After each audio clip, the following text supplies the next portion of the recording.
சரி சரி பண்ணிடலாம்.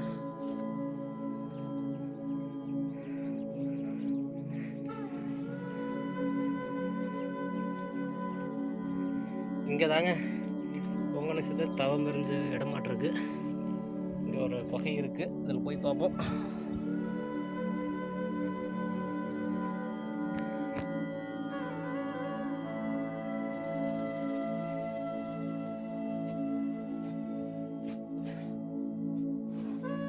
கரெக்டாக ஒரு மாதிரி தான் இருக்குதுங்க. வந்தீங்கன்னா கரெக்டாக போய்க்கலாம். ஒன்றுதில்ல திடீர்னு பார்க்கங்காட்டி பொங்கல் நட்சத்திரே உட்காந்துருக்க மாதிரி ஒரு ஃபீல். பரவாயில்ல, நல்லா